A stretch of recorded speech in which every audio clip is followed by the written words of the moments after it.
All right, we're going to get started on this fourth meeting of the Interim Joint Committee on Transportation for the 2023 interim. We'd like to welcome each of you here today with us this afternoon. We have had a little bit of a schedule change. Normally we would have been on tomorrow, but due to a meeting going on in Louisville that the task force is wanting to attend, we've made some adjustments. So we apologize for any inconvenience that may have caused to everyone. Before we get started, I want to remind everyone to please put your phones on silent or vibrate. Also that the meeting materials for this meeting can be found on the Transportation Committee page on the LRC website. With that, I'm going to ask the chair, Madam Secretary, to call the roll. Senator Berg, Senator Carpenter, Senator Mills. Here. Senator Smith, Senator Storm. Here. Senator Turner, Senator Wheeler, Senator Williams, Senator Wilson, Here. Senator Yates, Representative Branscombe, Here. Representative Bridges, Representative Dixon, Representative Elliott, Representative Fleming, Representative Hale, Representative Heverin, Representative Herron, Representative Hodgson, Representative Huff, Here.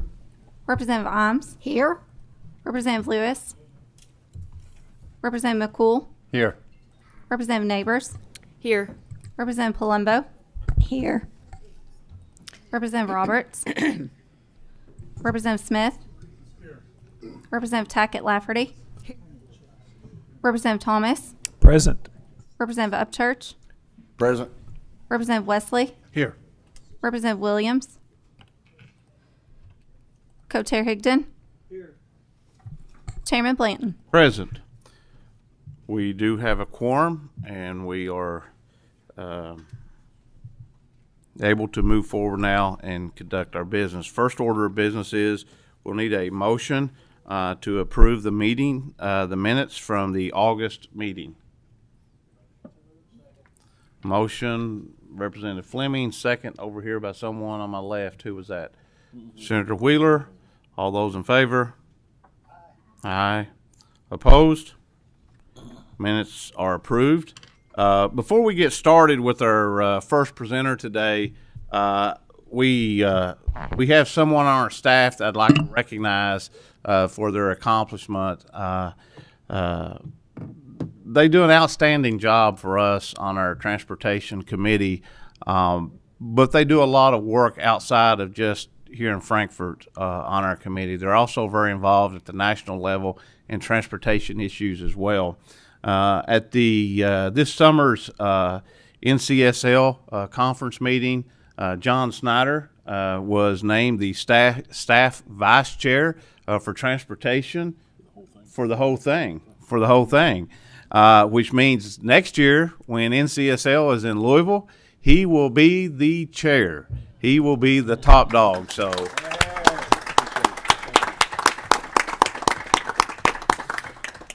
not surprised if you've ever worked with John, you know he's a great guy. He's a hard worker, so it's not surprising to see him reach this level. And we're very proud of him and just wanted to recognize him today. With that being said, we'll get started with our agenda, and the first up is the Road Fund report with Robin.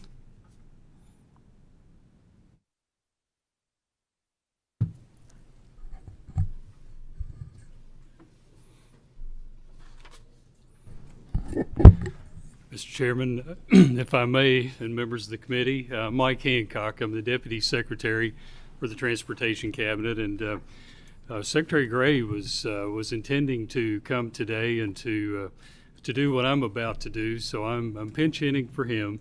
He's not feeling well today, otherwise he would be here. He always enjoys being before your committee, and I know that he extends his best wishes for a great meeting here, and we will miss having him here for sure. So I wanted, on behalf of Secretary Gray, just to let you all know how much we appreciate, and I wanted to publicly thank Robin Brewer and her team back in the Transportation Cabinet for the great work that they're doing and have done, putting together our budget documents for many years. But this year has been a little bit trying in terms of an expedited schedule, a lot of things happening at the last minute here, and having Robin here today, I promise you, is much better than you all having to listen to me talk about the budget, because she knows a lot more about it. So with that and without any further ado, Mr. Chairman, I would like to introduce Robin Brewer to present this presentation to you. Thank you. Thank you, Deputy Secretary. Robin, please state your name, and I believe those accolades were well-deserved. Thank you. I'm Robin Brewer. I'm the Executive Director of the Office of Budget and Fiscal Management in the Transportation Cabinet. So I'll give you a brief presentation today just on how fiscal year 2023 ended for the road fund. So as you all know, back in December of 2021, which we're getting ready to go through this process again here very soon, the Consensus Forecasting Group came up with official revenue estimates for 2023 and 2024, the current biennium that we're in. Once we went through that legislative process, we had a biennial budget enacted. Then we had an enacted road fund revenue estimate for FY 2023. So that number for 2023 was $1,721,000,000. Actual road fund revenues for FY 2023 totaled $1,753,300,000, which was $78 million more than the previous fiscal year, an increase of 4.7%. And total revenues exceeded the enacted revenue estimate by $32.3 million, or 1.9% increase. As you all know, that surplus goes to the road fund surplus expenditure account, which is otherwise known as state construction. Motor fuel tax revenue collected was $35.5 million less than the enacted revenue estimate. Motor vehicle usage tax revenue collected, which is the sales tax on vehicle purchases, reached an all-time high of $660.3 million and was $56.6 million more than the estimate. All other accounts taken together were about $11 million more than the estimate. So after a slow start to the fiscal year, collections accelerated in the last 9 months. Growth rates for the 4 quarters were negative 0.3%, 7.3%, 5.7%, and 6.1% respectively. Motor fuel tax receipts were relatively flat for the first 3 quarters of FY23 as gasoline and special fuels consumption and tax rates stayed static. Governor Beshear prevented a 2-cent tax increase, which would have gone into effect on July 1 of 2022 through an emergency regulation in response to inflation and surging gas prices. The emergency regulation expired at the end of February of 2023, so the tax rate rose 2 cents effective March of 2023. Motor fuel tax revenue increased accordingly by 8.9% from April through June. Quarterly growth rates for the motor fuel taxes were negative 0.7%, 4.3%, negative 0.06%, and 8.9% respectively. Motor vehicle usage taxes, which are imposed at the time of sale, again have continued to exceed expectations, reaching an all-time high of $660.3 million, surging past last year's high of $629.1 million. Growth rates for the 4 quarters of the usage tax were 2.2%, 5.7%, 10%, and 2.4% respectively. Motor vehicle license receipts rose $3 million, while motor vehicle operators' receipts increased by $1.2 million. Weight distance revenues were unchanged, only increasing about $500,000 compared to FY 2022 levels. And investment income had an unexpected turnaround when receipts increased from negative $11 million in 2022 to a positive $6.5 million this year.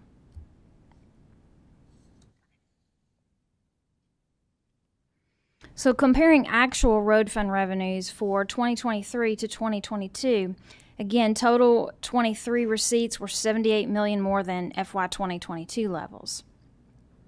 Motor fuel tax receipts increased by 3% for the year, Motor vehicle usage tax receipts were strong throughout the year and surpassed last year by 5%.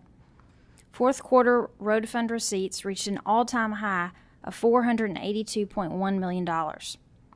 Revenues were 6.1% or $27.5 million greater than in the same quarter last year.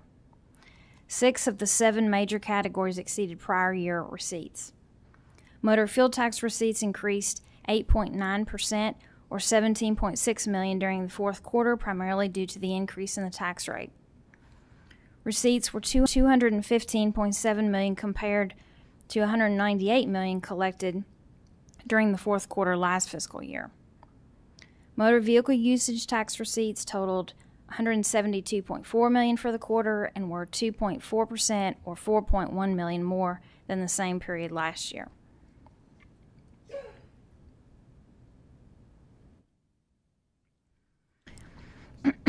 So the enacted road fund revenue estimate for FY 2024 is $1,679,150,000. According to the quarterly economic and revenue report for the fourth quarter of FY 2023 from the Office of the State Budget Director, road fund revenues are forecasted to increase 7.5% in the first 3 quarters of FY 2024.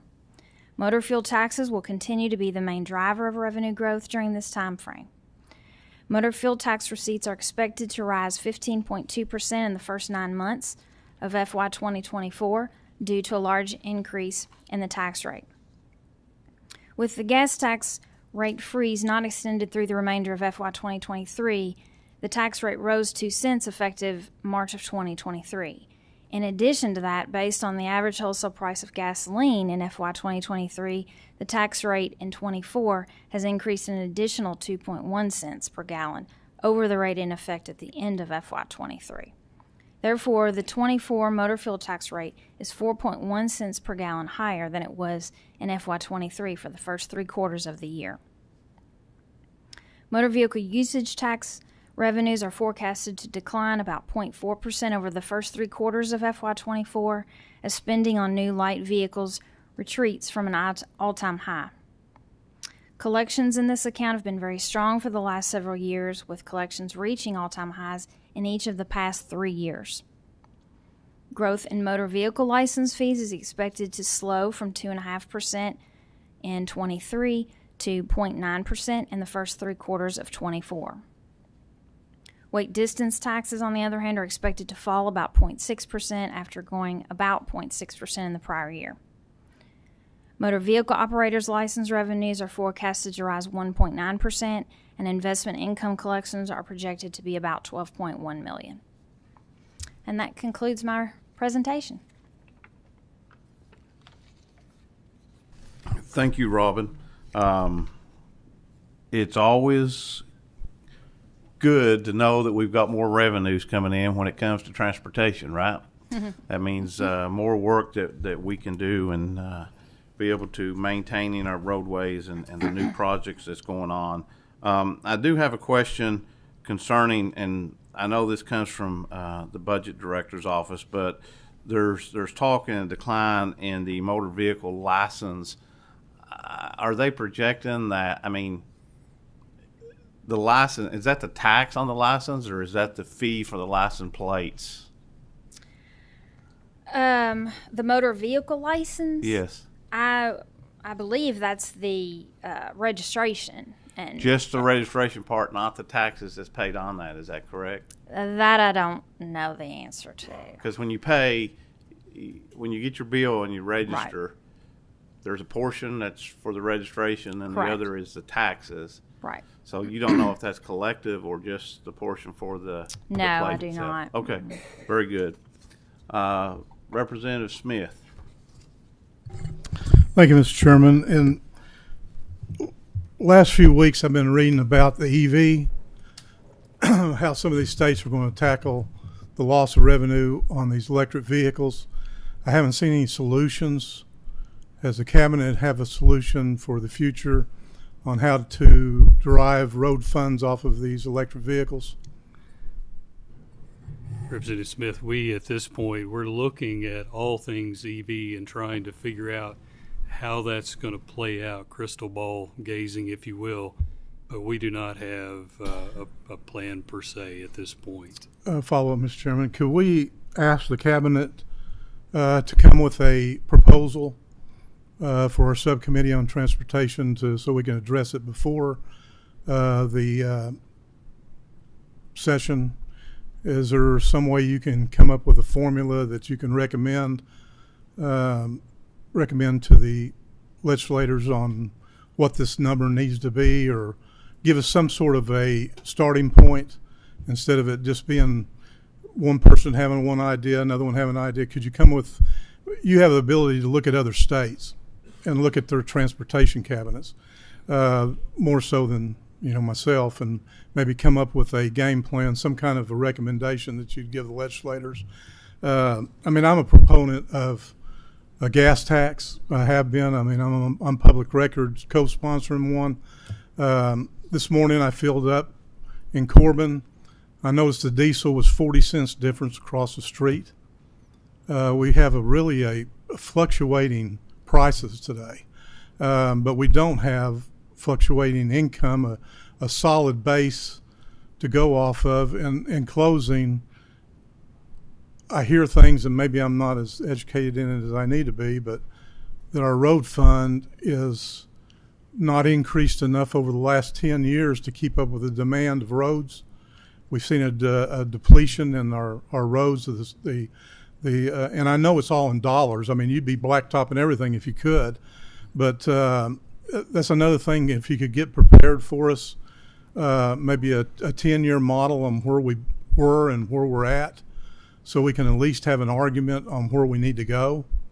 I know taxes aren't they're a negative to go back home and talk about increasing costs, but we've got to have something. We're not going to just have manna dropped from above to all of a sudden start fixing our roads. So if you could do that for us, I'd appreciate it. Thank you, Mr. Chairman.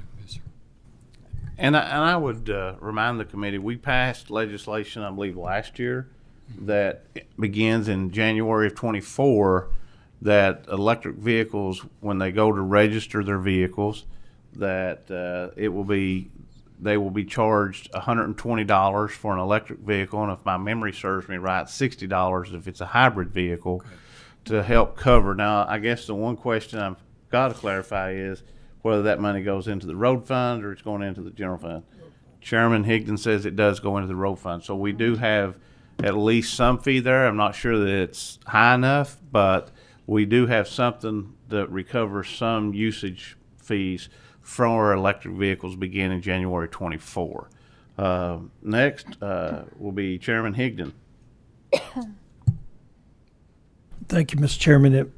It wasn't I that had the answer. It was our staff. John had the answer right off the cuff.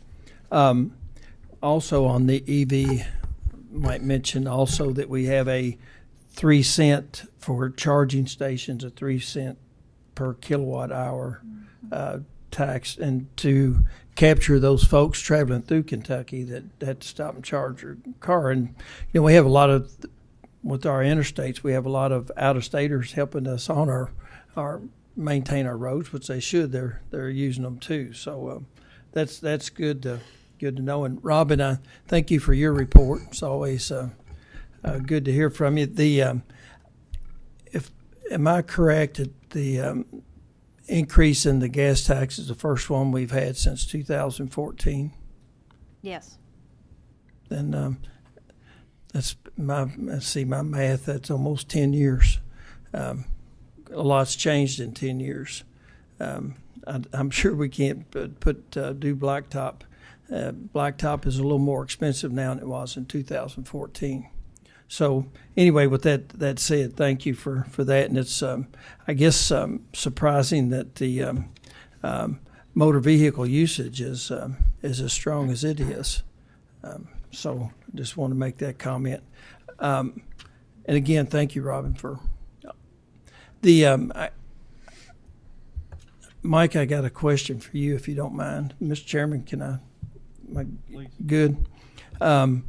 of course, we talk about the budget being right on the horizon, and we've asked a time or two for the shift scores to be included. Hopefully, you've worked out a way to make that happen, because that would certainly help.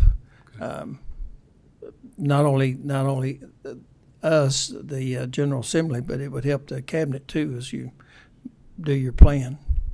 Yes, sir. We are working on it for sure. Okay. Back to Robin, I guess one other question, Mr. Chairman. On we had that surplus, and you said that goes right into the highway construction fund. Yes, state construction. That's where it goes at the end of the year. Mm-hmm. What do we do on projects? You know, there's projects in the road plan now that've been in there for years they'll never be built. How do we deal with that? Money was, I guess, appropriated, or of course we always over programmed our road funds. So I guess there would never be a surplus that way. But how do we account for those dollars that are never used? Well, I mean, so the way that the budget works in concert with the highway plan, you know, the legislature is appropriating a certain amount of money for the state construction program, and then whatever that money is, we try to do as many projects as we can that are in the actual plan itself. So the plan has estimates of how much projects are going to cost, but the appropriation from the budget bill itself is not directly tied to a specific project in the highway plan. It's just as many as we can get done, you know, that's what we try to do. Good deal. Thank you, Robin. Thank you, Mike. I don't see any other questions. Oh, yep. Representative Hale. Thank you, Mr. Chairman. Just to follow up just a little bit on Chairman Higdon's comment there on the 2% increase, what does that actually equate to in dollars? Typically, about a penny is roughly $30 million. So 2 pennies would be roughly $60 million. Mm-hmm. $60 million. Mm-hmm. Okay. Thank you. Thank you. There being no other questions, Mr. Deputy Secretary, thank you. Robin, thank you. Thank you for the work that you do. Thank you all. Thank you. Next up, we'll have the contracting review for the fiscal year 23 and forecast for 24. Mr. John Moore.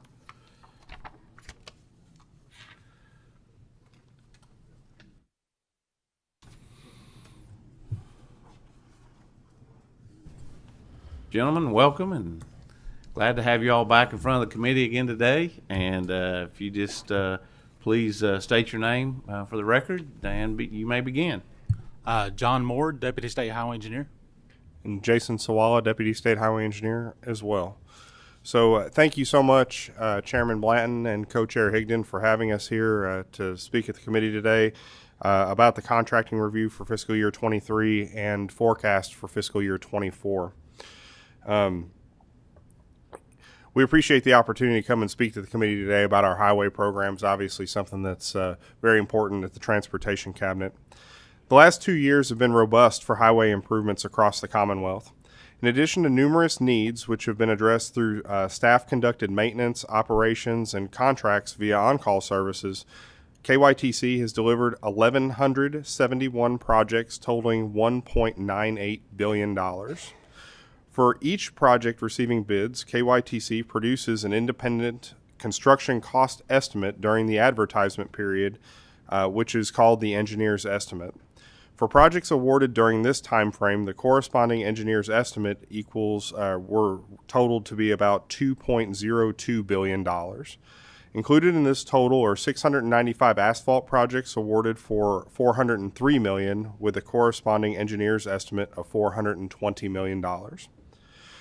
Through the balance of this year, we anticipate a number of additional important or major projects to be let to construction. That was one of the questions that was asked, and I'll go through a brief list. Now, I just for clarity, this isn't certainly all the projects that are going to be put out to construction letting throughout the end of the year.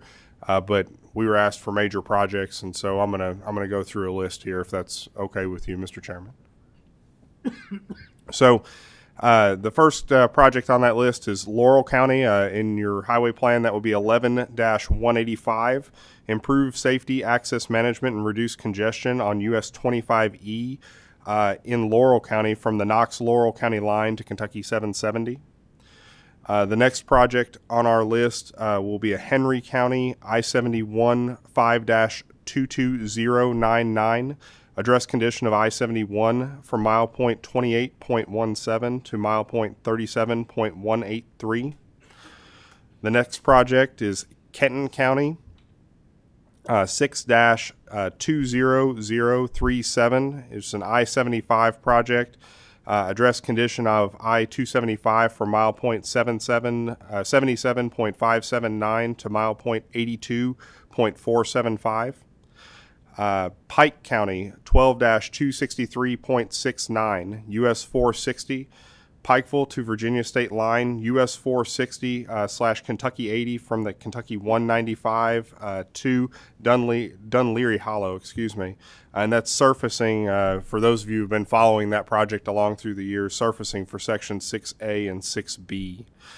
In Bullitt County, we have 5-391.3 on I-65, improve operational performance of the I-65 Kentucky 480 interchange, including ramp improvements and turning lanes. Fayette County, 7-113.02, that's Kentucky 4, New Circle Road, improve New Circle Road from Leestown Road to near Georgetown Road, including construction of sound walls. Fayette County 7-252.00, that's Kentucky 922, improve Newtown Pike from Kentucky 4, again New Circle Road to I-75. Union County 2-310.21, Kentucky 56, address safety, condition, and service concern from Kentucky 109 to west of Kentucky 360 to establish truck network connection to Shawneetown Bridge. Grayson County 4-8954.00, Kentucky 3155, extend the William Thomason Byway from the southern intersection at Kentucky 259 westerly to Kentucky 54.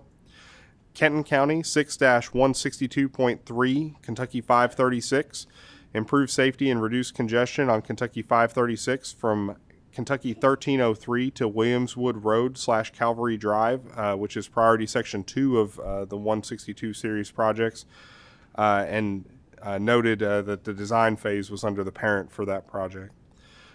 Oldham County 5-22098, which is I-71, address condition of I-71 from mile point 14.49 to mile point 22.3.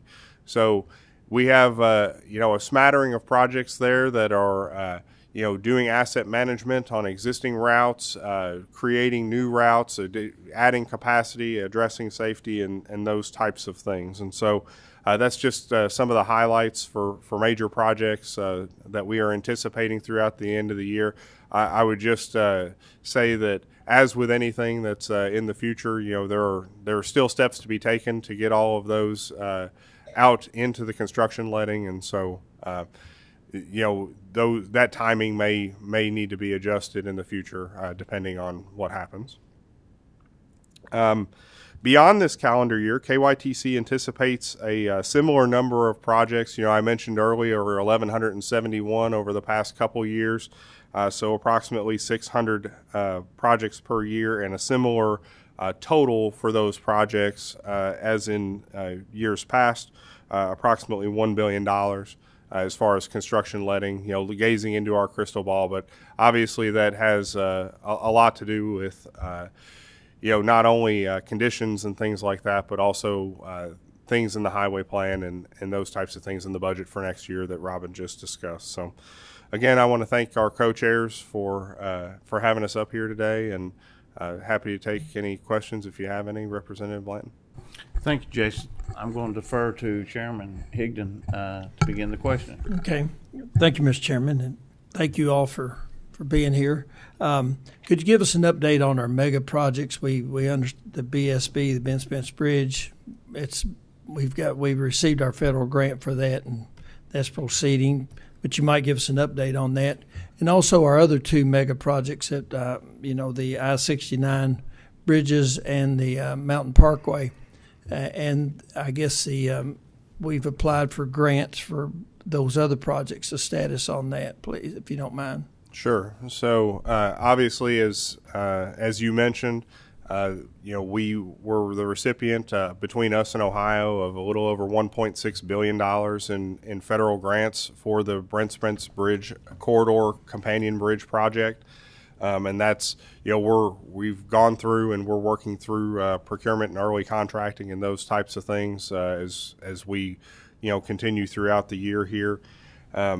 As discussed in front of this committee before, we would be seeking additional federal discretionary grants for both the I-69 river crossing, and that application was made just about a month and a half ago, plus or minus, in concert with Indiana. Indiana was the lead on that application. I don't have that number. 632. Okay, $632 million was the amount that was requested in that discretionary grant. I was going to say 631, so I'm glad I turned around.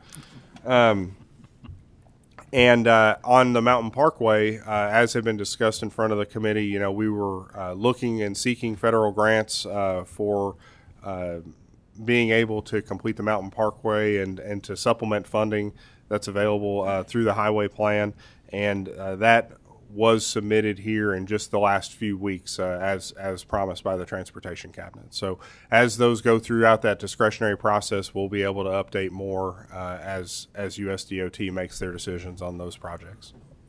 On those, Mr. Chairman, if it's okay if I proceed, on those two mega projects that we just applied for, what was our proposed federal match? I know that's in the past, that's always been a big item that sometime the 20% federal match didn't quite get us in the ball game. Could you? Chairman, if you wouldn't mind, can we get back with you Sure, after the meeting? sure, I don't want to. There was a lot of discussion that went into that, and I don't want to misspeak and then have to update everybody individually. So if you'll give us just a little bit, we'll get Sure. those responses back to you, sir. One final, I guess, a little bit on the formula FIS with the money, rural secondary and municipal and county roads. Can you give us a little update? Are you privy to, or do you have that information available? What that looks like compared to years past. Are we getting the same? Are we getting enough money, for rural secondary roads? Because I think only according to John, only about 48% of what the state takes in goes down to the formula FIS.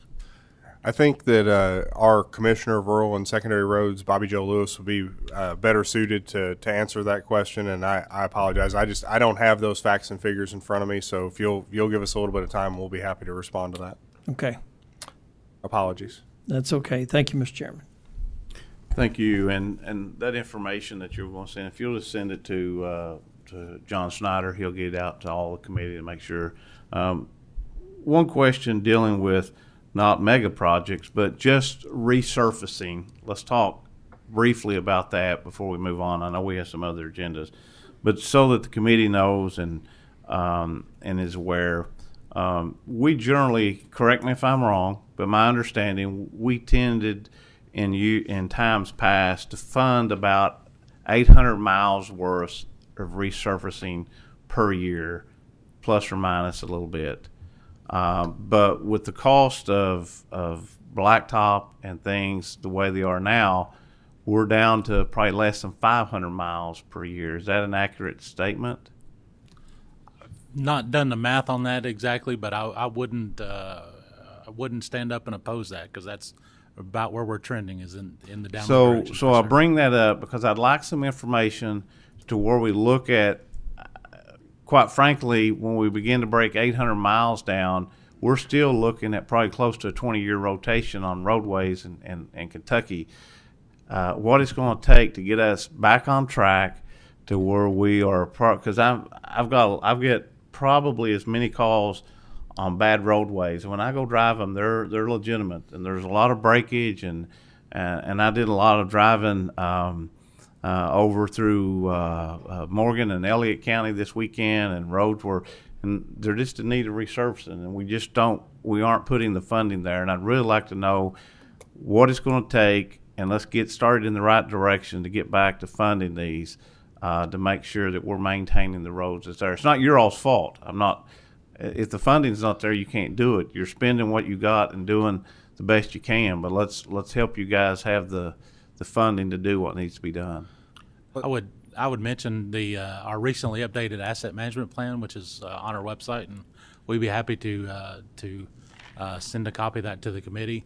That updates our outlook and what our needs are. And keep in mind, from year to year, the mileage that's associated with the funding can vary based on the treatment types. You know, a microsurface or a thin lay, it goes a lot further than a full depth rehabilitation. And so you can't quite tell the symptom based on just mileage, but your point is well made. Yep. Very good. Thank you. Don't see anyone else that has any questions. If not, gentlemen, thank you all today. As always, we enjoy having you here. Thank you for having us. Yes. Next up, we're going to once again talk about utility work zone safety. Talk about work zone safety, this time from a utility worker's perspective. So I believe we have Mr. David Roy with Columbia Gas and Phil Tolliver. Is that correct pronunciation, Mr. Tolliver? If you'll join him at the desk. He's with the Kentucky Power. And so, gentlemen, welcome. And if you guys will state your name for the record, and then you guys can begin your presentation. Make sure your mics are on. You have to push the button, and the green light will light up. David Roy, thank you. Very good. Phil Tolliver. Yep. Phil Tolliver. There you go. Very good. Begin. All right. Chairman Blanton, Co-Chair Higdon, thank you very much. And esteemed members of the committee, appreciate the time that you've given us today to talk through some of the issues that our two companies feel very, very passionately about, having to do with our workers performing everyday work in the work zones that they've got set up. We each have a separate presentation that we're going to be covering today. I'm going to be covering the one for Columbia Gas first. Slightly different, but both strongly in favor of efforts that you guys can assist with regards to making our work zones safer. Okay. Let's see. So just to give you a little bit of background about Columbia Gas is one of 6 states of distribution operations that serve gas for customers, all under the NiSource corporate umbrella. Columbia Gas of Kentucky is one of those, along with Indiana, Ohio, Pennsylvania, Maryland, and Virginia. Okay, and across all the states represent, about 3 million customers for those different states that we've got. When you look at Kentucky specifically for Columbia Gas, we have about 135,000 customers across the counties that you show there. Mainly central and eastern Kentucky. We serve 30 counties, around 260 employees, as you see. And every day we've got about 300 to 400 contractors that are out on the roads with our people any day of the week that you want to talk about. When we look at what the utilities are facing across the states, no different than DOT workers that work for employment within the state or contractors that work on behalf of the state and the roadways, we're seeing significant escalation in incidents where people are entering the work zones, either intentionally or unintentionally, and we're seeing a greater increase of those incidents that are causing problems, either harm to personnel or detrimental impact to the facilities that we have that are kind of open.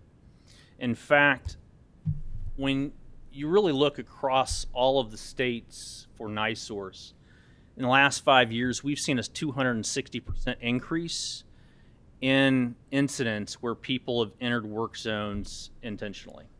Okay, Kentucky, that's actually a little bit higher than the rest of our states, so a little bit higher in Kentucky.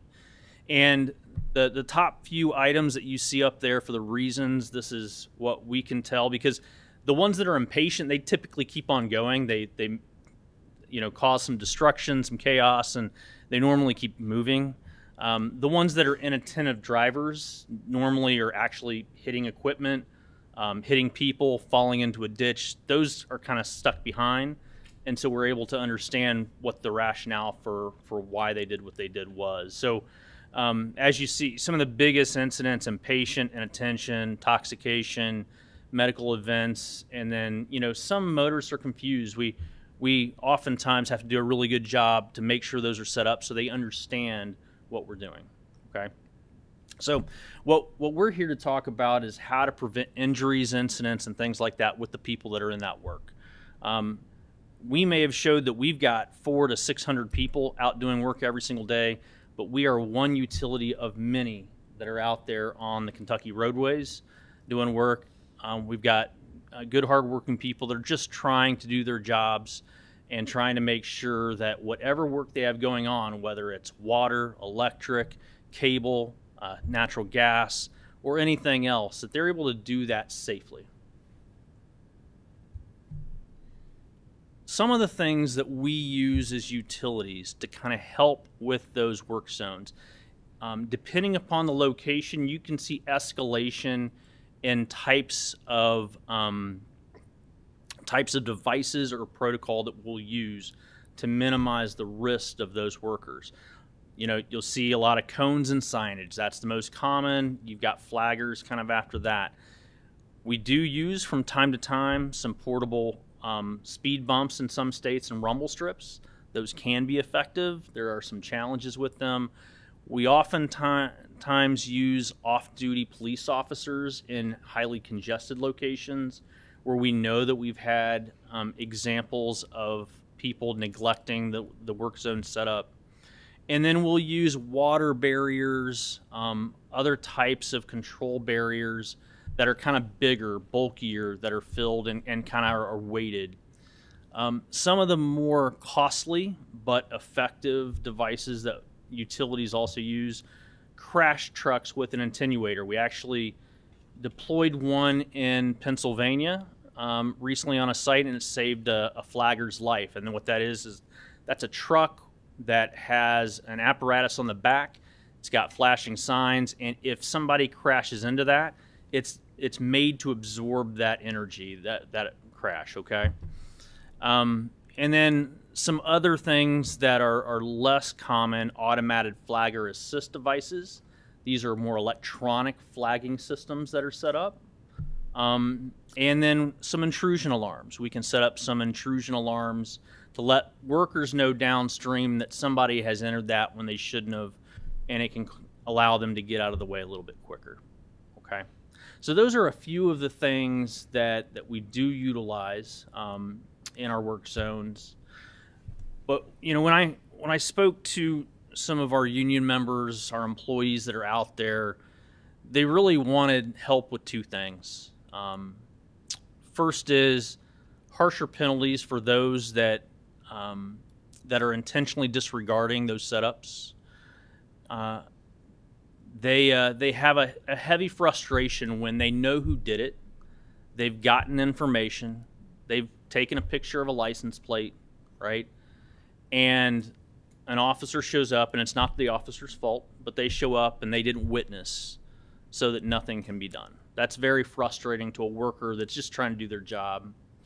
And the second point is the witness piece. Find a way for if multiple people witness an event, if there is some way that we can do something to address that person that chose to enter, whether they are late and frustrated or whether they're under the influence. But if they keep moving, it's very difficult to impact or to address that long term with those people. So those are the items that I came to discuss with you today. And why don't we both, unless you would prefer, I can either take questions or we can let Mr. Tolliver go as well. Either way. Okay, let's let Mr. Tolliver go ahead and present his, and we'll do questions for both of you at the end. Okay.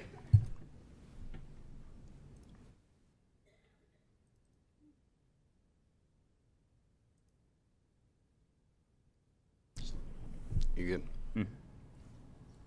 So I appreciate your allowing me to come and talk about this. Appreciate the opportunity. It's very near and dear to our heart. My name's Phil Tolliver. I'm the manager of distribution systems in Ashland, Kentucky. So our service area in Kentucky Powers provide service to about 163,000 customers in all a part of 20 eastern Kentucky counties. Distribution operations work from service centers in Ashland, Hazard, Pikeville, and from area offices in Paintsville and Whitesburg also. So we maintain about 10,000 miles of distribution lines, 1,250 miles of transmission lines. As you can see on the map, kind of the eastern part there. Okay. So, and we, like Columbia Gas, has experienced multiple near misses in traffic control zones. And the reason for that is we cannot control the actions of drivers. We can't eliminate the risk to our utility workers in these work zones. Some of those risks, such as has already been discussed, is distracted driving, cell phone use, adjusting controls of the radio, talking to passengers, speeding in work zones, fatigued drivers, and impaired drivers that we see pretty much daily. Some of the things we do, we follow the manual on uniform traffic control devices for streets and highways. It's a requirement. We utilized University of Kentucky Basic Work Zone Flagger Train-the-Trainer program. So we have a trainer that trains our employees, and we want to make sure they know a proper setup to inform the public.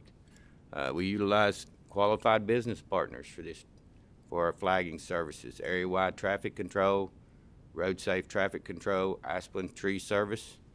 And then what we do further than that is we do safety observations on all these business partners and our internal folks by safety and health and our management. I actually go out and verify we have proper set work zone setups. We need to make sure we're telling our public, hey, we're here, please slow down, protect our employees. Some of the things we think about when we set up a work zone, plan for safety. Always plan, workers should always consider the safety of the motorists, the pedestrians, and the workers moving through the zone. Limit delays. Our goal is to get the traffic through, try not to delay them any more than we have to. Positive guidance. Make sure they understand motorists and pedestrians should be warned, informed, and guided in a clear and positive manner. No confusing. Monitor. You have to go back and look and continuously monitor that work zone. Things change. Things happen in a work zone. Sometimes we move a truck. Something happens. We got to reset that work zone and make sure the public understands. And we rely on our training and plan for the worst case. Workers should have planned for the possibility of errant vehicles leaving the roadway and affecting the work zone. Have a way out, is what we call it. Leave yourself an out. You never know when a vehicle is going to come through your zone. Never know what's in their mind, what they're thinking, what they're not thinking. So, appreciate the opportunity again. This is something our employees really care deeply about, and I also too. Thank you. Thank you, gentlemen. Appreciate you all being here. It is a very concerning issue that you are facing with and that your employees are dealing with on a daily basis. And I want us to work to provide a safe work environment for them while they're out there. It's not like they're just out there because they want to be. They have to be. And so we have to provide them the resources necessary. I will touch on one thing that was brought up, Mr. Roy, that an officer's right in Kentucky about if they didn't witness it, they can't issue a citation. I'm not going to speak to why they didn't advise your employees of this, but your employees can contact the county attorney with that evidence and obtain, if the county attorney will. I can't speak for what a county attorney will or will not do. They have that discretion. But they can obtain, as a witness themselves, a summons for that individual. Now, they may not be able to prove speeding because they don't have radar, but they could prove reckless driving or something of that nature. If they've got the driver's license and their testimony, they could seek a summons for that individual through the county attorney's office, and then law enforcement would serve that. So if they're not advising your employees that when they come out, they should be, because that is an option out there. That's great to know. Thank you, Mr. Chair. Yes. And so let me put things back on you all. What do you envision that we as the General Assembly can do legislatively, through policy, through laws, to help make your work zone safer? I'm not trying to put the burden on you. I'm just looking for ideas and options that we can use, because I want to help you to make a safer work zone for your employees. So from Columbia's perspective, I would say there's a few other tools that are out there that can be challenging to employ. One of those I mentioned earlier are speed bumps that we can deploy out there that are portable. There's some liability issues with that. If a car drives over that and they claim damage, or if they would hit it and veer off, there can be some liability issues there. At the same time, that shouldn't happen if they're going the right speed as they go through that zone, right? Something like that, an allowance for utilities and others to deploy that. There's been some discussion in other states on whether camera use is appropriate or not. That's a touchy subject in a lot of areas. Yeah, I think I'm aware of that one. Right. So that's a touchy one. But the more flexibility that we can get from cooperation from responding officers, I think, is the big one. Our employees feel like that they're on an island, that when they do have someone respond, they don't get a lot of help to figure out what they can do. So the point that you made earlier is fantastic. And maybe we can partner more with the local departments to share that information to make sure that we get that out there. But those are a few of the things that we can do, along with any escalating fines or something like that. Bill? Yeah, I tend to agree. I think, a heightened awareness for our public, maybe a campaign, and not necessarily for Interstate 64. While it's dangerous, I drove through 5 construction zones this morning to get here from Ashland, 5 separate zones. But on our secondary roads and our back roads is what I call them, we do a lot of work there. A lot of temporary traffic control zones we set up. We might only be there for 30, 40 minutes. So we gotta let the public know. And we gotta increase some penalties for those people that's violating those zones, that's coming through those zones. We're starting to see a lot of off-road vehicles coming through our zones in our territory, side-by-sides and things of that nature. Local police force, local sheriff's departments have been really good to Kentucky Power to assist us when we ask, but they're also busy. But we have no issues with that. But really, penalties, awareness campaign would help. And then, we're looking for options. So both of your companies are located in other states as well. have you looked at other states? Are they doing something that's been successful in helping in this area that we in Kentucky may want to take a look at? Not sure about Phil. I've looked into that a little bit across the different jurisdictions that we have. I would say no one's cracked that nut. When you combine normal vehicle operation with technology now that's super prevalent in all the vehicles, there's a lot of states looking at hands-free, which then limits distracted driving. You've got different states looking at or employing higher fee structures, higher penalties, aligning penalties similar to DUIs in some locations with respect to repeat offenders. But I would say that all states are struggling with trying to find the right mix that suits its citizens, and Kentucky is no different. I just know that we need any incremental, I think we would say, is a help in the right direction. Okay. And as far as Kentucky Power, and obviously we do operate in other states, and like you said, every state is a little bit different. They have a little bit different laws, and I'm not really familiar with some of them.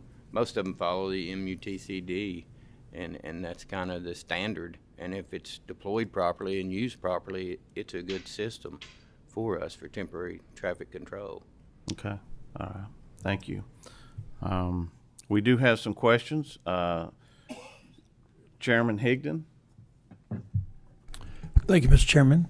Appreciate that, and thank y'all for being here. We hear a lot about work zone safety, and one of the things that you have on here that I've often thought would, but I've never seen these deployed, the rumble strips or the portable speed bumps. Have you all used those or ever seen those deployed? I'm just curious what they would what they would look like and how they would work, and what speeds would they. You had to slow down to be able to negotiate them. So we looked at those several years ago, and I don't have a lot of data on it, but they do present some issues, some liability issues when you put things out in the roadway that could cause, if people's traveling the correct speed, it will not cause an issue, but if somebody's traveling over the speed limit or too fast for the conditions, and then they come upon that speed bump, could startle them or cause some issues. I think in the past we've seen that when we studied it before. I don't know if Columbia has. Yeah, we've seen similar in certain areas. It's something that you got to be careful on. It depends on the speed or the speed limit in the zone that you're going to deploy those in. But as far as the look and feel of them, if you've ever been in a subdivision that kind of have those bumps, it's a heavy, durable rubber that's thrown out there. They're, I'd say 60 to 90 pounds, generally, depending upon the size and the width that you're going to deploy. And they're not, sometimes you can go ahead and stake them to the pavement. Sometimes you can just lay them out. I think from a locality perspective, whether municipal, county, or state, sometimes you can have different perspectives on whether they want those deployed or not, based on what you're going to do. So I would say we've had mixed use of them across our footprint, and sometimes successful, sometimes not. But they are a tool in the toolbox that can be used. Probably a lower speed type of roadway, you're not going to want to hit that going 40 mile an hour. But in a reduced speed area in neighborhoods, they're pretty effective. Thank you. Senator Wheeler. Thank you, Mr. Chairman, and I think several of your inquiries were along the lines of what I would have asked as well, but I would think most of these that I run into are along the Mountain Parkway, and I noticed today they generally had a trooper at each end on the construction zone, which is, I think good policy.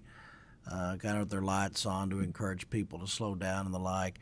But as far as the speed bumps, I mean, I could see you're not, most of the construction zones on a highway will take it down from say 60 or 70 to 45. You would not be able to deploy those in that type of a situation, would you? No. No, Okay. sir. And as far as, and I think Chairman Blanton, as I guess his experience as a former police officer, knows well that there is, a right to confrontation in the United States Constitution that he's well aware of. I mean, and that, I think that there are some issues with cameras and these snap cams and everything on that as far as chains of custody and even figure out who was driving the vehicle. How many of these incidents or how many injuries have we actually had in, say, the last 12 months on either of your all's jobs within these work zones as a result of, somebody being hit by a vehicle? So I do not have that data for mine, but I did pull some data off the Kentucky Transportation site, and I think they've been 1,074 construction zone crashes. In 2022, 271 injuries and 66 fatalities. That was in 22. We have not, to my knowledge, Kentucky Power in the past year have not had any injuries related to work zone. Is that the same for Columbia? It is similar for Columbia. I think we did have a flagger have their foot rolled over not too long ago inside the last year this construction season. I mean, I've got an injury case right now for, I think, a BZAC worker, but she was hit by her supervisor. So, that wasn't necessarily somebody else going down the road, but it can happen, and I understand it is a serious situation. I would say that, to your question, Senator Wheeler, that when our people are out in the work zones area, they are trained. They know that the number one risk to them that day is the traffic that's driving by their sites. So their heads are on swivels, or they've got people watching because they know how prevalent this issue is, and they tend to get out of the way, jump out of the way. The amount of times where the work zones are entered, where they blow through cones or other things, is pretty significant if they wouldn't be watching. Senator Storm. Thank you, Mr. Chairman. Are the work zone safety plans peer reviewed? For instance, you all come in and say we're going to work here this date or these dates, and we're going to submit that project, that scope up to KYTC or the local municipality prior to you all beginning any work? Depends on the jurisdiction. It's a great question. When we're talking state road setups and especially road lane closures or shifting of traffic patterns, those normally are set up, at least with respect to what we're going to be doing with the traffic. They don't get into the detail as much about some of the particulars on barricade types and other things we're going to be doing. When you get more down into the local, a little bit less sophisticated in how that process works. I have a follow-up.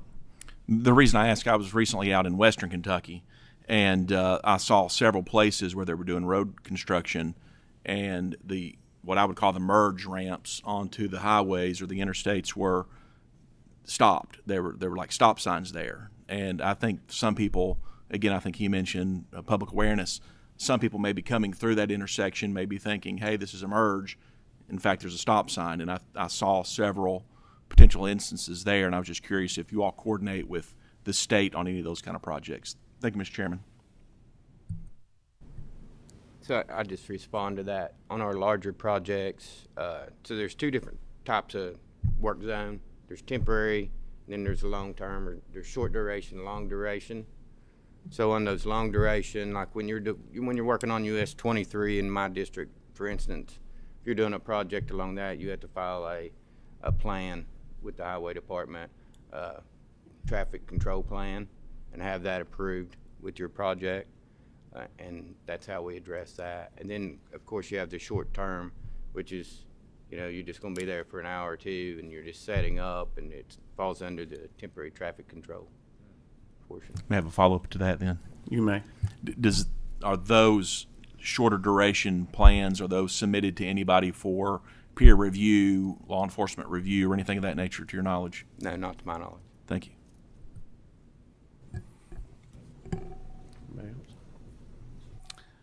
Yep. Representative Smith. Thank you, Mr. Chairman.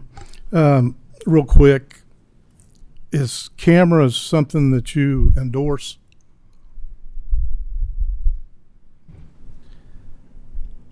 I would not say that Columbia has endorsed those wholly. We have evaluated a couple different options there, either live or even dead or non-operational cameras to simply make people think that you have that. In some jurisdictions that do allow it in some of the other states, we have not done that here in this state. But I would say that the piece that seems more intriguing and useful are the non-operational ones, where some signs that say cameras in use and some non-operational cameras, seem to have a similar effect without actually videotaping anything. Quick follow-up, Mr. Chairman. I had a colleague that had been pushing for years to put cameras on buses, and I really hadn't thought about it till recently a local school district adopted it, and just so happened I was following one a few days after reading about them adopting it, and I seen a car speed up just so it could get around it quick enough before the bus stop came out, knowing that they knew that there was going to be a bus stop come out on the side of the bus, but they flew to get by it quick enough because they was in a hurry. I think it's important when you say 1,000 incidences, when you talk about fatalities, I think it's important that we take this serious. And I know, as the senator pointed out, we have rights. But I think there's also legitimacy to the rights of the workers on finding the best remedy for it. And so I think that we need to really look into the aspect of what all the options are, and then as legislators try to choose the greatest paths of resistance on these fatalities. It's going to be where you can't find a worker that'll go on the road. And then where's our infrastructure going to be? So in saying that, Mr. Chairman, I appreciate the time. Thank you. And so let me wrap things up. Mr. Roy, Mr. Tolliver, thank you all for being here. But also let me clarify that we're talking about today utility work zones, not, I think there's some confusion, there's some mixture going on of road work zones. Two different things. Road work zones tend to be long-term, whereas utilities on average tend to be a more shorter span time frame, a much smaller area of roadways that's shut down, or a lot of times it's not even shut down, it's just kind of working on the edges of the road, and we want to find something that works to help protect our utility workers. And another thing I'll point out in talking work zones in general, whether it's utilities or whether it's transportation, big road projects, is we talk about the danger to the employees that's out there working, and it is, but without being respectful of the signage and the speed limits that's put in place on these things, you also become a danger to the other motorists. I've seen in work zones, and I'm specifically here talking about a road work zone, not a utility, where if they were following the speed limit due to the work zone, that there shouldn't, because work zones end up getting us in tight places sometimes, right? You don't have the open area that you may normally have in driving, but I've seen fatalities happen that if they were driving the speed in that work zone is posted, there shouldn't be a fatality unless you've hit a pedestrian. I mean, you should be driving slow enough that vehicles are colliding should be able to withstand that on average, and there's a reason. But it's quite frankly, it's a behavioral problem that people just do not pay any attention and they don't slow down when they're seeing these signs. It's a cultural behavioral problem, and we've got to help. We've got to try to find solutions to change that mindset and make it safer for everyone, whatever that entails. So I thank you all. I look forward to working with you all as we look at ideas that we as a General Assembly may be able to do to help work to put something in place to protect your workers. Thank you, gentlemen. All right, one more topic to take up, and that is some proposed legislation that was filed this past session by Representative Walker Thomas, and we're going to talk about horseshoes and horses and the damage that they're doing to our blacktop.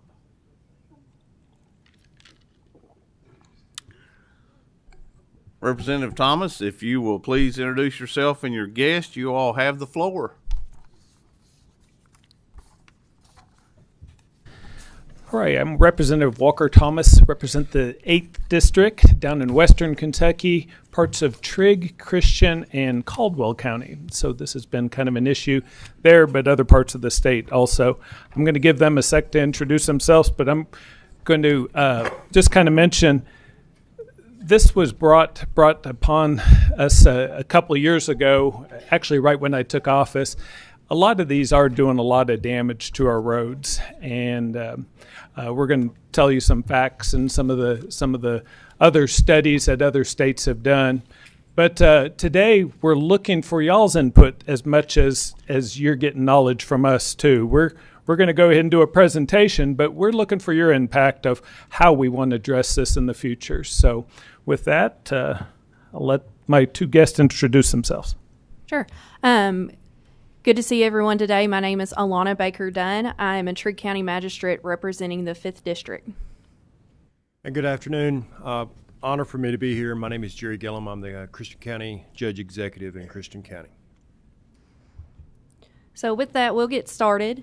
Something that is an issue not only in my district that I represent, but in many of your districts as well, is the issue of steel wheels on our roads. And so we've brought a slideshow of pictures to show the damage that these steel wheels cause, and hopefully to get information out to you all and get suggestions back on some ways that we can combat this issue as it grows and becomes more of a problem. So you'll see in this first picture, it's got a level laid across it, and that's actually what we call rutting. So steel wheels, the way they cause damage to roads is they rut the road and create a divot. And so as you break the surface of the road, water begins to seep into the road and causes damage. And so Walker has done a lot of research on this issue. And so the Ohio Department of Transportation did a two-phase study on this. And so in their results, they show that routes that have rubber wheel traffic typically last about 10 years. But on routes that have steady, heavy steel wheel use typically last only 2 years. And so that is pretty consistent with what I see in Trigg County, and I think Walker and Jerry also see those issues as they travel around. The other issue that they came up with is that these partial depth repairs, we're talking about resurfacing today on your agenda, resurfacing these roads, it's about 4 times more expensive. So as we look at these pictures and look at this damage, I want you to keep that in the back of your mind, that we're not only talking about an issue that is a problem today, but if we have 20 years worth of road money, 2 years comes a lot quicker in that 20 years. So moving forward, you can see a better picture here with the level laid across the ruts. These are recently resurfaced roads, and you can see the light strip that is typically traveled by steel wheels and what they cause. Same thing on this slide. You've got recently resurfaced roads, repatched. The pock marking, those are from horseshoes, and I think Representative Walker brought an example of that with him. So we're passing that around so you all can see the damage there. Jerry, if you have anything. I'll just say, and these don't just affect our county roads, they affect your state roads as well. I know Highway 91 between Hopkinsville and Princeton was recently resurfaced this summer, and there's already damage. And, of course, our county roads the same way. It seems like as soon as we get them resurfaced, because the ones that we're resurfacing are the ones that have the significant amount of damage already on them, thus causing us to resurface them. And then usually a day later, you can already tell damage is occurring as a result of these steel wheels. Now, let me preface this. I'm not necessarily the buggies and the transportation that are on these roads, for me, are not causing, they're causing damage, but my concern are the wagons, and we've got a video with some convoy, actually, of some wagons that are loaded down with commodity, whether it be pumpkins or whatever, that are really heavy. And those are what's really, really, in my mind, causing the damage. And there's no rhyme or reason, because you'll see some implements with rubber tires or rubberized tires. Sometimes you'll see some steel wheels with some kind of rubber overlay. They may not be inflated, but at least there is some rubber present that's not causing significant damage. But some of these, especially the wagons that are used for transporting the commodities, whether it be the pumpkins or whatever, are the ones that you see that are, in my mind, is causing the significant damages to a road. So I know in Christian County, we'll receive, the Amish communities in our community will actually bring us a check about every December and present to our treasurer. And that's usually about $10,000. And that may be broken up between 2 or 3 orders. We've got them pretty well scattered across Christian County. But we spend about $1.5 million a year in resurfacing. So when we really compare those numbers, we appreciate their recognition of the issues that they're causing to our roads. But $10,000 when our overall resurfacing is $1.5 million is there's a big difference in between. So again, I'm looking for a solution. But most certainly the steel wheels themselves that are hooked to the wagons is what I see not only damaging the roads, but of course, as Squire Baker pointed out, the rutting out. It also causes water to pool and hydroplaning and a safety issues in my eyes. If any of y'all travel between Hopkinsville and Bowling Green on US 68, especially between Hopkinsville and Fairview, I'd encourage you to look at the shoulder of the road. It's significantly, probably 3 or 4 inches of dug out where there's a path that they travel.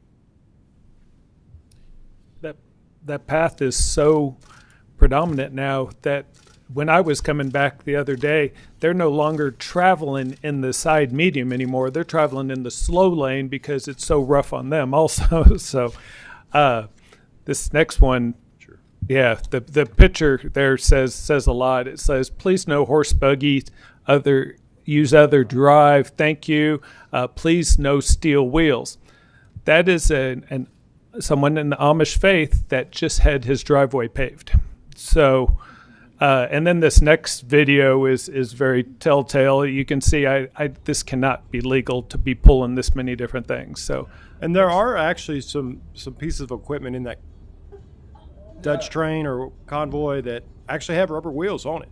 So, yeah, that's talented there. I don't think I've seen that many cars hooked up to a Disneyland tram pulled.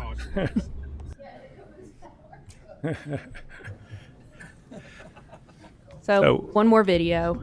So if you look at the video on this one, you can see the distinct white line. That is what we call the rutting. That is where the steel wheels are actually actively cutting into the pavement, into the surface. That's what causes so much damage. And this is actually crossing the Christian County, Trigg County line. And this is every day for us folks. This is what we see on our roads. This is not just a county road issue, but it's a state issue. And so last year, the legislation that we put together was very vague. And so we wanted to come before you guys as a joint committee to hear some input, have some questions and answer time, and just see, we would like to see something move forward, whether it is a registration, a buggy tax, even as far as if we want to take it as far as outlawing steel wheels. I don't know that is the answer, but it's something we can definitely talk about. So I'm going to continue to click through. We've just got a couple more pictures and slides, but anything you guys want to add? Yeah. Sorry, that one's got more noise. That one's you might want to cut it. I think he says something at the end too, but maybe they cut that part out. Again, you can see the white lines. That is the damage that they cause. So. Do want to state that right now, as of 2022, there is around 86,000 Amish in Pennsylvania. In Ohio has 81,000. Indiana at 62,000. They've been trying to pass some legislation too. Pennsylvania has not been able to. I think Ohio did. It's in the form of more of a buggy tax. But there again, and they have a registry, I believe. In comparison, right now, Kentucky has 14,835. Missouri has around 15,000. So we don't have as many as the other states, but this is a problem I think we're going to be facing in the future. So, like I said, we wanted to present to y'all. This has been something that I've heard when I first got here 7 years ago. Someone mentioned that this has been a problem going on for years. So, is this a time we can finally start addressing it, or looking for some feedback from you, except for Randy? Everybody else, because he's smiling over here, so he has something corny to say. So, but everyone else, we're definitely looking for y'all's feedback. Well, thank you all for coming and presenting today, and I know it's an issue.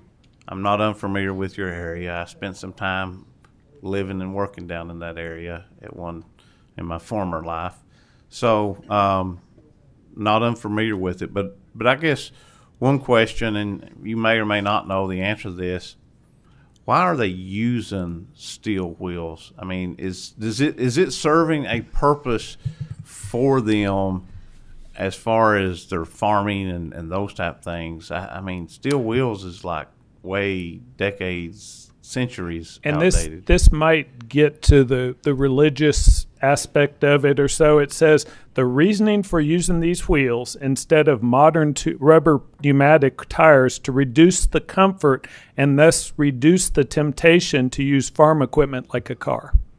So they are rough, I'm sure. So that is the reasoning. But they're using rubber wheels on some things, and they don't have to put inflatable rubber wheels on them. In the Amish, the air in there, inflating the tires, what's going to make them ride better, right? So they don't have to put.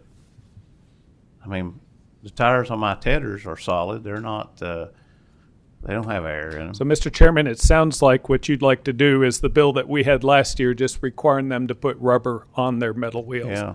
That's how we had it last year. We're trying to get your feedback, and that's why we're back again this year. Senator Yates has a question. First of all, thank you for being here. And my question was going to look what's best practices. I know there's other communities that have had similar issues, probably at a much higher level. So you kind of talked about Ohio has started moving forward. I look at maybe the disparate impact that would have, obviously, if there'd be constitutional challenges. So we don't want to walk face first into that one. If we have other states that could potentially, we could learn from. And then I was thinking more of like on the line of like the slicks that are non-inflated that may potentially could create an alternative to be able to purchase and see if they're even available. That may be something for the market to be able to look at. So there'd be something out there that might be a fair compromise, preserves the roads, but also addresses their religious issue. The study we have from the Ohio Department of Transportation had two phases. So the first phase was to study the impact that steel wheels have on roads. And the second phase was to study different road mixes that they could use. And they even went as far as to look at alternative horseshoes for horses and the impact that would have on the animal. So we have resources available that other states are utilizing that maybe we can look into. Mm-hmm. Ohio did, after the study, though, they were the ones that they actually passed something where they would register the buggies, they would keep track of everything, and then I think 60% went to the county, 30% went to the township, and then I think 10% was allocated to the states because they do use multiple surfaces. So a lot of us, we realize and see that we see the two-wheel buggies with, a couple that's sitting there and they're going to church or, something like that. Obviously, they're doing some damage, but maybe not as much damage as the ones that we're really bothered with that weigh, 4 to 8 tons that are going down the road and things like that. So it might be as simple as maybe putting a weight limit, sitting there saying that anything, basically passenger size, which would be the smaller carts and buggies, could, maybe just pay a little fee, but anything of a larger weight class, because we do that with our trucks, we might be able to sit there and set some kind of guidelines that you have to have rubber tires. Yeah, I know our friends at the DOT will easily pull a farmer over if he's got less than a 1/4-inch tread on his semi hauling his corn to town. Imagine if he pulled out on steel wheels. We would be up here, we'd be addressing it really, really quick. Thank you all. Senator Wheeler. Thank you, Mr. Chairman, and I agree. And it kind of struck me. I mean, I'd say that was some talented driving. I've never seen how you turn that thing with that tractor. I mean, that was kind of amazing in a way. But I mean, what I did notice is it seemed like most of the engines that were being operated by the people did in fact have rubber wheels. So I mean, I understand that they may consider tires, or these steel wheels a 21st century hair jacket or something to profess their faith. But on the other hand, I can understand the point of it putting folks at risk. Did Ohio adopt something similar to what you're proposing, or are they still debating the issue? Yes, as of 2022, they passed help cover the maintenance cost. The Ohio Amish Steering Committee in 2003 to collect a fee currently is $50 per buggy and open cart annually. This funding is distributed by the Ohio Department of Transportation with 10% going to the state, 60% county. So that's what they've done. They're the only ones. Pennsylvania tried to pass something. I think it got through the House, but didn't get through the Senate. So, and of course, they have the largest population. If I might have a brief follow-up, Mr. Chairman. I mean, has that been deemed sufficient, or what kind of revenue has that brought in? Well, quickly, if we have 15, let's just say 15,000 Amish in our community or across the state. If you do the math and just say 15,000 buggies, that's everybody having one, you're still looking at 1.3, 1.4 million for the whole state. Better than $10,000. It's better than the 10,000. You're exactly right, but still not going to be sufficient there. So we got to find maybe some kind of mix that maybe where it's not hurting the roads as bad, which would mean we wouldn't need as much income to patch them. There are a few Amish back home, and they're generally very, very law-abiding citizens. I mean, as far as, I mean, maybe give them the option of either, put rubber tires on or a fine. Would that be some option, or pay one way or the other? We are open to options. To answer your question about the tires, it's pneumatic tires that they really oppose. It's the air in the tire that make the ride comfortable. As far as we can tell, there shouldn't be any pushback to just adding rubber or rubber tread to the tires themselves. Something like you used to have, maybe a more industrial version of what you had on your radio flyer when you were a kid. Yeah. Okay. Exactly right. Yeah. And I would point out, I know that the terminology that's being used for individual groups, they just happen to be, it's not because of their faith, they just happen to be the ones that tend to use this type of wheel more than others. So don't want anyone to think that this topic or this conversation is going on because of someone's faith. Okay, we're talking about steel wheels and the damage it causes to our roadways, regardless of who is utilizing them. Representative McCool. There we go. Thank you, Mr. Chair. You passed around a horseshoe, and on that horseshoe had heart facing, which I believe is called borium. Yes, sir. I asked my Rockcastle County friend to make sure, give me a thumbs up, to make sure I was recalling that correctly. That's on there for a couple of reasons. One, to give it a longer lasting shoe, but also to give it some traction. So I'm not ready to reveal, unfortunately, I'm sorry. But if that's some consideration, you also have to think about the safety of the horse and as well, because a slick road can also, slick shoes can be hazardous to that. Horses are. And at this time, that's why we thought we'd stick with just trying to do something with the steel wheels. We realized that those are causing some damage to the roads also, but I don't think we want to get into that. I mean, there's pleasure riding, there's all kinds of different things that I think that would touch on, and we don't want to get into that. It's just more so, I think, for the commercial use, the heaviness on these steel wheels that we want to try to address and see how we can do that. Thank you, Mr. Chair. All right.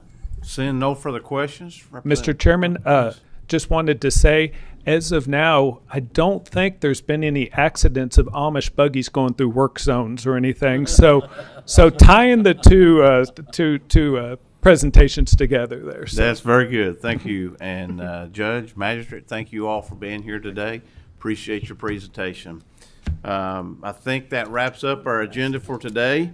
I do want to announce that our next Transportation Committee meeting will be held on Tuesday, October 17th at 1 p.m. in this same room. If there's nothing else then, if I can get a motion to adjourn. Motion to adjourn, so moved.